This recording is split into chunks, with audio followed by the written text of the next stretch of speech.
Hey yo guys, this is Boss Peace. Tara, samahan nyo ako manood ng isa na namang ghost exploration video mula kay Jing Relano aka COB. So may title itong video na to sa kanyang YouTube channel na Overnight Ghost Hunting sa Historical Mansion sa Bulacan. Ito ay tinatawag na Bahay Tisa. So I think ito yung pinuntahan ni Creepy Casper TV na sobrang lakas na mga paramdam. Sobrang creepy na itong bahay na ito. So tara, wag na natin patagalin, umpisahan na natin. Pero bago tayo mag-umpisa pala, wag mong kalimutan mag-like at mag-follow sa aking Facebook page na Boss Beast. Tulungan nyo naman ako magkaroon ng 500 followers. So, yun, huwag nyo kalimutan yan dahil ang iyong follow at iyong like ay malaking tulong na para sa aking Facebook page. So, yun lang. Tara, game! Today, iimbestigahan ko ang isa sa pinaka-historical na bahay dito sa Bulacan. Ang bahay na Tisa.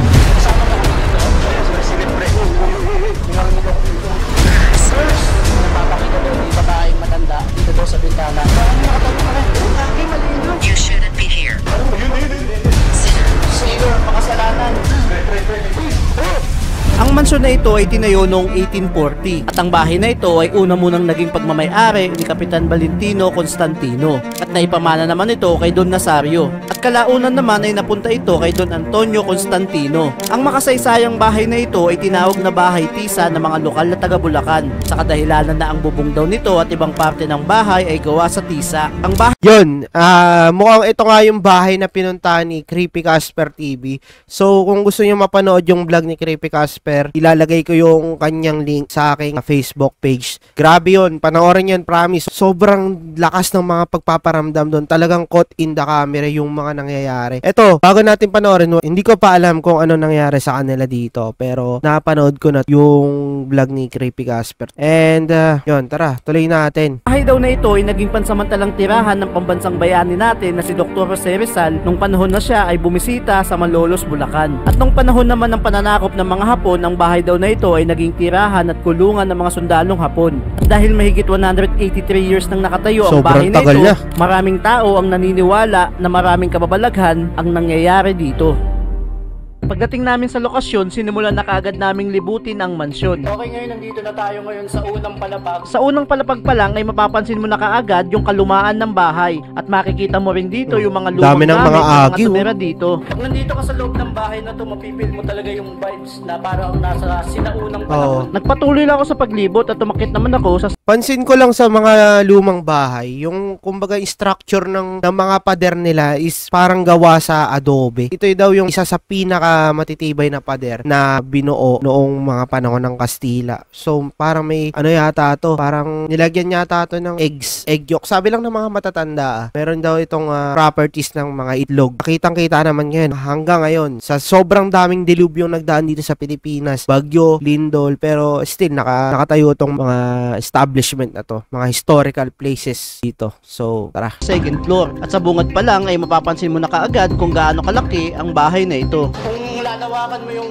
imagination mo, iisipin mo talaga na itong bahay na to, itong mansyon na to, mayayaman talaga ang nakatira dito. Nagpatuloy lang ako sa paglibot dito sa loob ng bahay at mapapansin mo rin dito na medyo mahina na yung mga kahoy sa sahig nito. Kailangan magdahan-dahan tayo sa sahig kasi medyo ano na siya, marupok na nga siya. So pag nalaglag tayo sa first floor tayo, kukunin. Nagtuloy lang ako. Mukhang eto nga yung bahay na pinuntahan niya, Creepy Casper TV, guys. Talagang malala dito yung mga pagpaparamdam. Kung napanood niyo yung video ni Creepy Casper, sobrang ang daming pagpaparamdam. No joke, mga tol. Sa paglibot at napadpad naman ako dito sa kwarto na ito. Okay, nandito na tayo ngayon sa, hindi ko alam kung kwarto to o sala, parang ganon. Hindi na tayo papasukin natin kung ano meron dito. Dito sa kwarto na ito, puro mga lumang kagamitan ang makikita mo. At mapapansin mo rin dito na sira-sira na din yung mga parte at bahagi ng bahay. Kaya pala itong tinawag dati na Bahay Tisa dahil yung bubong daw nito ay gawa sa tisa. Pero nung taong 1997, nasunog daw ito yung bubong. Kaya yung ibang ano ba yung tisa? Chok? Makikita nyo mga yero na. At patuloy lang ako sa paglibot sa loob ng kwarto at nang napadpad ako sa bandang dulo neto, ito yung nakita ko. Tignan nyo kung ano yung nakita ko. Nakakita ako ng lumang lutuan o pugon kung tawagin.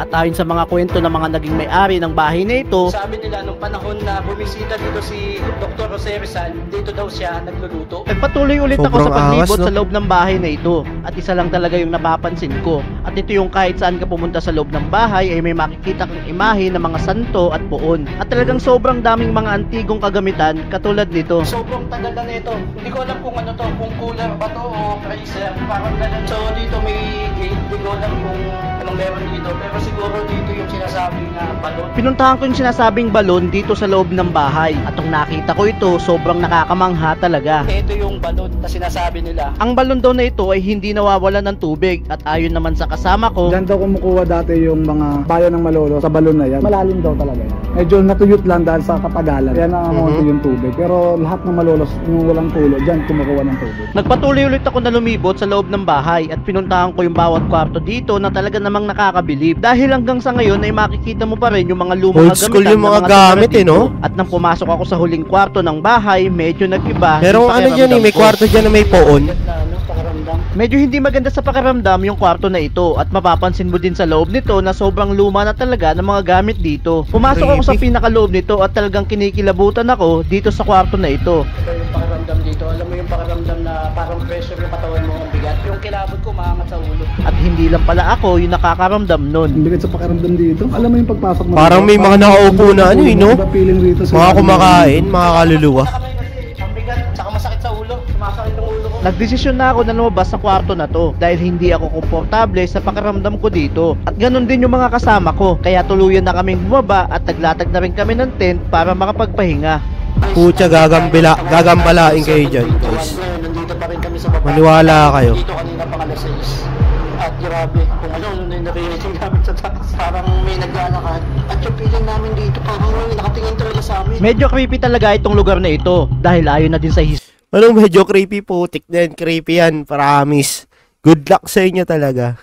Creepy yan. Ito trivia ko sa inyo. Nung panahon ng pananakop ng Hapon, itong bahay na to, ay naging isa sa mga kulungan ng mga Hapon. So kung meron silang mga nakakapture na sundalo, mga Amerikano, dito nila kinukulong. Nagpalipas lang kami ng oras dito sa unang palapag ng bahay at habang nagkikwentuhan kami ay may narinig daw yung mga kasama ko.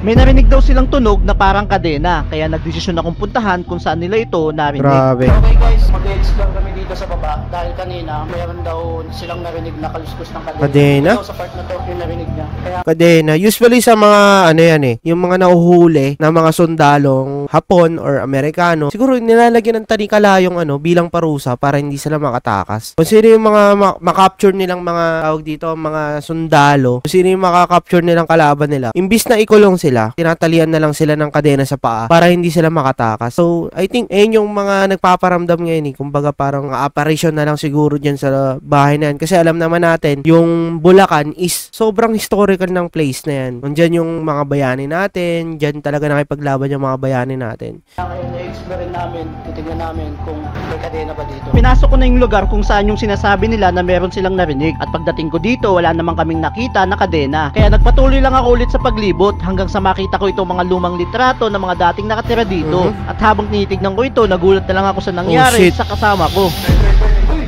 Bigla na lang napasigaw yung kasama ko at ito yung sinabi niya. Sumisilip pre, ha? May sumisilip. Meron siyang nakitang sumisilip sa bandang pintuan kaya agad ko itong pinuntahan. Nakita mo pre, pati kita ko dito pre, dito mismo. Hindi malinaw sa akin kung ano Gago, talaga yung nakita kinikilabutan niya. ako. Kaya naisipan ko mag-setup ng camera para magbaka sakali na makuhanan ko kung Kinikilabutan ano ako, yung guys. nakita niya. At after 20 minutes, ito yung nakuhaan ko. Orb. May nakuhaan ako isang bilog na liwanag at ito ay mas kilala sa tawag na ghost orb. At ayon sa aking na-research, ang ganitong uri daw ng orb ay Spirito isang yan. indikasyon na may espiritu na nagbabantay sa lugar na ito at hindi na makaalis at hindi makatawid sa kabilang buhay. 9:58 ng gabi, nag-decide na ako na libutin ulit ang bahay para mag-imbestiga. Pero habang papaakyat pa lang kami sa hagdanan, ito na Puta, yung nangyari. dyan ay malala. Ay, narinig yun. Maluskus dun, pre. Dyan ay malala, promise. Hindi na lang namin pinansin kung ano yung kaluskos na narinig ko. Kaya umakit na kami sa taas at nagsimulang maglibot. Grabe, iba pakiramdam ko. Shit, kinabutan ako. Sobrang nakakakilabot talaga itong bahay na ito. Dagdagan pa ng mga kaluskos na hindi ko malaman kung saan nanggagaling. Nakabukas. Shit, wait. Shit, narinig ako dito. Pinasok ko na yung mga kwarto dito sa loob ng bahay at na makarating ako dito sa malaking kwarto na ito, may bigla akong naalala. Yung matandang babae na nagpapakita daw dito ba tayo? Oo, sabi. Nakakita na eh. Namatay sa mga bintana. Dito daw sa bintana na ito yung sinasabing merong nagpapakita na matandang babae. Kaya sinubukan kong silipin ito at iba talaga yung pakiramdam dito. Time check tayo, ang oras natin ay 25 na madaling araw. At ngayon, akit ulit tayo sa taas. Ang hirap pala maging ghost vlogger, no? Puyat ka. Mapupuyat ka. Talagang something dito sa bahay na to. 12 AM umakit na ulit kami sa taas para gumamit ng ghost tube. Pinasok ko yung mga kwarto dito para gamitan ng SLS camera. Pero walang nahagip yung ghost app na gamit ko. Kaya pinuntahan ko ulit yung lugar kung saan sinasabi na meron nagpapakita na matandang babae. At pagdating ko dito, ito yung nakuhaan ko. Okay guys, meron tayong nakaka-capture dito sa bintana na to. Sa bintana na to, dito daw nagpapakita yung matanda. Hindi ako masyadong sigurado sa nakuhaan ng SLS. Tama yung mga sinabi ng mga nakapalibot doon. May nagpapakita doon sa bintana. So, eto na. Nakakita na natin sa SLS camera niya. Parang meron siyang figures ng nakadungaw sa bintana. Camera. Kaya minabuti ko na magtanong. Kasama ba kami dito? Kung may kasama kami dito, pwede kayong gumawa ng ingay para malaman namin na may kasama kami dito. At maya-maya lang, ito na yung nangyari. Nag-uumpisa na. May narinig kami na kaluskos na parang nagdadabog, kaya naisipan namin na itapat yung camera kung saan nanggagaling yung tunog. At maya-maya lang, ito yung nakuhaan namin.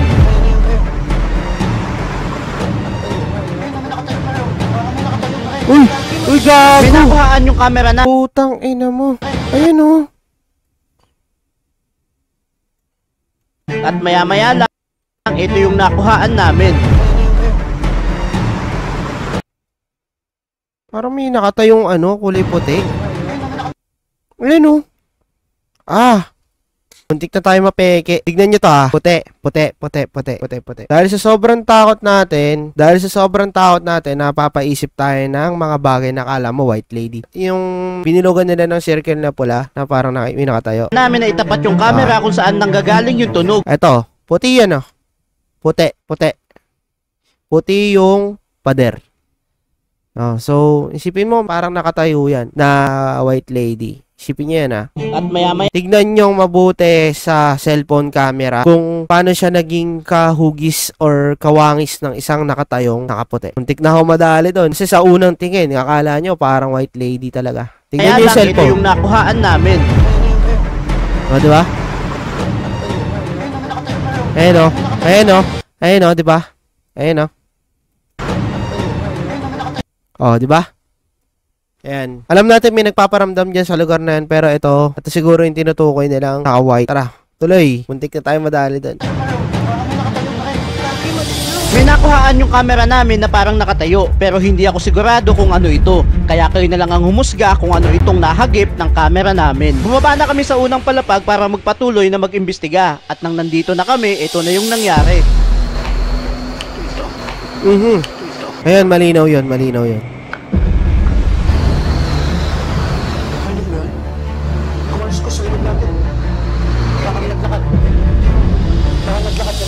May narinig ako na parang naglalakad sa likod namin, kaya naisipan kong magtanong kung may kasama ba kami dito na hindi namin nakikita. May kasama ba kami dito? May narinig kami gumalos ko sa likod namin. Pwede kayong makipag-usap sa amin, pwede kayong kuha ng ingay para malaman namin kung nandito kayo, may kasama kami. Pero wala kaming nakuha na sagot. Alright guys, time check tayo. As of now, it's 3:13 ng madaling araw. 3 AM bumalik na kami sa taas at pinasok na namin yung kwarto na kung saan sobrang bigat sa pakiramdam. At ginamit ko na yung ghost app para makipag-usap kung may mga espiritu ba na nandito. Meron po ako ditong tinatawag po na ghost app, which is pwede kayong makipag-communicate sa amin gamit ito. Pwede kayong magsalita ng isang word or buong sentence gamit to at madidetect po nito kung ano yung sinasabi nyo at sasabihin nyo po. Lalagay ko po dito sa lamesa, ito pong ghost apps po, pwede kayong lumapit dito at magsalita po kayo. Inilagay ko na sa lamesa yung ghost tube at sinimulan ko na magtanong. Kasama po ba kami dito? Pwede po kayong magsalita gamit itong cellphone po namin. Kung ano po yung sasabihin ninyo, madidetect po nito. Pwede kayong makapag-communicate sa amin gamit po ito. Habang nagsasalita ako, biglang sumagot yung ghost tube. Watch, panoorin daw natin guys. Pero hindi ko maintindihan kung anong gusto niyang sabihin at maya-maya lang sumagot ulit siya. Nasa taas, 10 yung taas. Tinutukoy po ninyo. Hindi ko talaga maintindihan kung ano yung gusto niyang sabihin at iparating, kaya nagpatuloy lang ulit ako sa pagtatanong. May kasama po kami dito. Ano pong pangalan po ninyo? Handa po kami makipag-usap po sa inyo kung may mga gusto po kayong sabihin. At hanggang sa ito na yung naging sagot niya. Pintuan. Maglaro. Maglaro. Sa pagkakataon na ito, Maglaro tsaka play. Grabe. Alam nung espiritu yung Tagalog ng play at maglaro. medyo kinalabutan ako sa sinabi niya dahil baka ang ibig niyang sabihin ay gusto niyang makipaglaro. Kaya nagpatuloy ulit ako na magtanong. Ang play po. Sino po ba yung kausap namin? Bata po ba? Pero wala na akong nakuha na sagot. Hanggang sa maya-maya lang, ito na yung nangyari. Ay, naririnig din rin ako. May narinig ako na kaluskos na parang naglalakad malapit sa may pintuan. Kaya naisipan ko na lumipat ng pwesto. Lilipat po kami ng pwesto. Pero hindi pa kami nakakalayo, nagsalta ulit yung ghost up. Sumpa. Curse! Medyo kinakabahan na talaga ako sa mga sinasabi ng ghost ups. Pero kailangan kong malaman kung ano ba yung gusto niyang iparating. Kaya nagtanong ulit ako kung yung bahay ba ang may sumpa o yung mga tao na tumira dito. May sumpa po itong bahay nito. Pero hindi pa ako nakakatapos na magsalita, ito na kaagad yung naging sagot niya. Sinner, makasalanan. Dahil sa sagot niya na ito, naintindihan ko kung bakit sobrang daming imahe ng santo at poon dito sa loob ng bahay. At dahil nabanggit nga ng ghost up yung word na sumpa at makasalanan, baka merong taong nanirahan dito sa loob ng bahay na isinumpa at makasalanan. Okay po. Nagigets na po namin kung bakit nasabi niyo pong sinner kasi Walang respeto. walang respeto. Disrespectful. Nagulat ako sa sagot niya na ito dahil hindi ko malaman kung sino at ano yung tinutukoy Sino niya. kaya yun, At no? habang nagsasalita ako, sumagot ulit yung ghost up. Close, malapit. Close. Malapit po kayo sa amin. Dito yung ilaw pa. Lagyan mo ilaw dito. Pwede po kayo magpagalaw ng bagay po kung nasaan po kayo. Kung malapit po kayo sa amin. Pasensya Nakikipag-communicate, no? Talagang, sobrang active ng mga multo dito, no? na po. Wala po kaming intensyon na ma-disrespect po kayo. Ang gusto lang po namin makapag-investigate. Catherine. Catherine?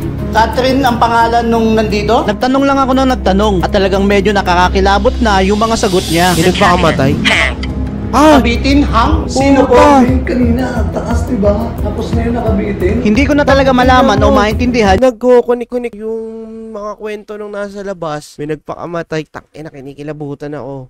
May nagpakamatay sa taas. Sabi nung ng ghost tube. Tapos hang. Ibig sabihin nagbigtik. Yung mga gusto niyang sabihin at iparating. At mas lalo akong kinabahan nang sabihin niya ito. You shouldn't be here. I can't. Pasensya na po kung pinasok po namin itong lugar na ito. Do you know? Ano po yung dapat po naming malaman? Sige lang po, magsalita lang po kayo. Makikinig po kami. Sa patuloy na pakikipag-usap namin, ito yung sagot na talagang nagpakaba at nagpakilabot sa amin. Tulala. Idiot. Always. Palagi. Dito sa sagot na ito, tila ba parang nagagalit na siya. Kaya nagdesisyon na kami na lumabas. Pero habang nagsasalita ako, parang may sumabay na boses sa akin. Sige po, kung ayaw nyo po nandito po kami, lalabas na po kami. Pasensya na po kung Pakinggan nyo itong mabuti. lalabas na po kami. Pasensya na po kung lalabas na po kami. Pasensya na po kung Nagpaalam na kami sa kung sino at ano yung mga nakausap namin dito. lalabas na po kami. Maraming salamat po sa Thank you po. oras po at nakapasok po kami dito sa napakaganda ninyong bahay po. Pero habang nagsasalita ako, sumagot ulit yung ghost cube. Nakatako. Hidden. Ano po yung nakatago? Nakatago dito. Maraming salamat po. Kami po You can't understand. hindi po namin maiintindihan po hanggat hindi nyo po sinasabi po. Pero okay na po kami. Maraming salamat po. Lalabas na po kami. Maraming salamat po. Oo. Hindi. Oh my God. Not. Maraming salamat po. Wala pong susunod sa amin kung ano man yung meron dito. Manatili lang po kayo dito. Habang sinusubukan naming lumabas, dito na nagsalta yung ghost up ng sunod-sunod na parang ayaw niya kami na umalis. Hindi po kayo pwedeng ma-attach sa bawat isa sa amin. Castle. Castle. Sinabi Naya Sayakin. She told me. Ankle. Ang Nakatako. stuck, naipit ako. Naipit ako. Angel. I'm stuck. Kissing. Kisame. Kisame. Ceiling. Dami sinasabi I po. pack it ang on Sarili. Show yourself. Nandito po kami. Maraming sinasabi niya. Sige po, maraming salamat po. Lalabas na po kami. Buksan. Open. Sarado niyo yung window button. At dahil sobrang dami na ng sinasabi ng ghost tube na halos hindi na namin maintindihan, Ang talaga nitong nagdesisyon bahay na na kami to, na no? lumabas Grabe, at no? bumaba. So, yun o. Kakatapos lang ng exploring namin at grabe sobrang daming sumagot pero wala tayong manlinaw na nakuha kung sino yung kausap natin. Meron sinabing Catherine. Sa sobrang daming gusto nilang sabihin na babaliw na yung ghost ops ko. Hindi nila alam kung ano yung uunahin. So yun guys, I'm trying to hit 100,000 subscribers sa YouTube.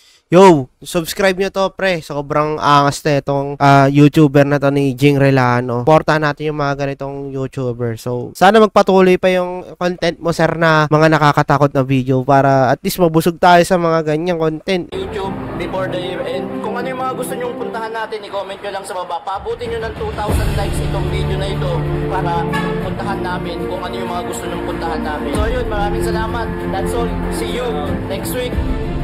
Yon, nakita nyo naman, sobrang intense ng video niya. Sabi ko sa inyo, sobrang nakakatakot yung lugar na yun. Nakita nyo naman kung ano-ano yung mga sinabi ng espiritu na natrap doon sa loob ng bahay. Kaya sobrang galit niya. So parang nagiging ano na siya, poltergeist. So yun lang, at dito na nagtatapos ang ating video. Kung nagustuhan mo to, huwag mo kalimutan mag-follow at mag-like sa aking Boss Beast Facebook page.